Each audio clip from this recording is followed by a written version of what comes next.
kelin 18 yil 20 yil onasini uyida erkak bo'lib yashab keldi, tayyor uy joyga, boquvchiga uylarni qurdi, qaynona yangi. Men bu videoga o'zimning fikrimni bildirmasdan o'tolmasdim. Meni yoshim 18 va men hozir aytadigan gaplarim faqatgina men emas, bu videoga qarshi bo'lgan butun O'zbekiston qizlari nomidan gapirmoqchiman. Har bir ota-ona qizini yoshligidan avvalab asrab, papalab, qo'lida shunday ko'tarib katta qiladi va bitta xonadonga uni omonat qilib topshiradi. Men siz nohaqsiz demayman, siz to'g'ri gapirgansiz, 100% to'g'ri gapirgansiz. Har bir qiz erga teguncha ota-onasining davrida o'ynab kulib, yallo qilib, gul bo'lib voyaga yetadi. Va o'sha gulni ko'rib, havas qilib, o'sha qiz uyiga sovchilikka borasizlar. Yalinib, kerak bo'lsa, qo'llaringni ko'ksingizga qo'yib turib, voy o'zimizni o'qitib olamiz, o'zligimizni ishlatib olamiz, sizlardan hech narsa kerak emas, hamma narsani o'zimizda qilamiz. Qizni o'zini bizga bersangiz bo'ldi. Men bular alohida yashaydi, men bularda umuman hayotga aralashmayman. Bular tinib-tinchib o'zidan baxtli bo'lib ketsa bo'ldi deb va'dalarni berib olasizlarda, uylarga, o'g'illarga xotin qilib olib kelasizlar. Va vaholanki o'sha ota-ona sizlarning lavzlaringizga ishonib qizini sizlarga turmushga beradi. E'tibor beringlar, qiz deyapman. Men kelin demayapman, qiz deyapman. Nimaga? Chunki siz agar o'sha qizni qizim deb qabul qilsangiz, keyin u sizni onam deb qabul qiladi.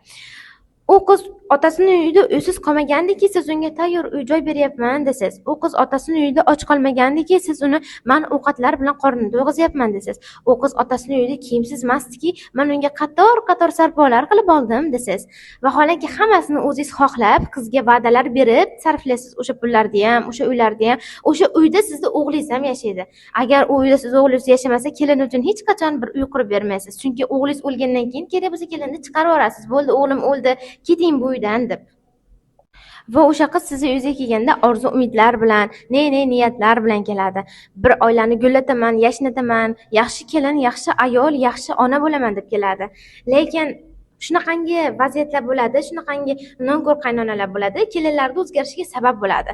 Hech bir ota-ona qizini shuncha yil yedirib, ichtirib, kerak bo'lsa o'qitib, 18 yoshda pok holatda bitta oilaga kelajakda hammani itti xizmatini qilib, qul bo'lsin, qaynapa, qaynasingil, qaynonani zahar zaqum gaplarini eshitsin, o'z yerga tegib ketgan bo'lsa ham kerak emas, fikrlarini tiqishtirib, ikkita kelin bilan qaynonaning o'rtasini buzsin yoki masalan qaynotasi xalatilnigidagi pomidorlarni sanab qo'yib, ayasi, ya'ni qaynonasi o'g'lini rashk qilib kunda kunora urush chiqarsin deb erga bermaydi.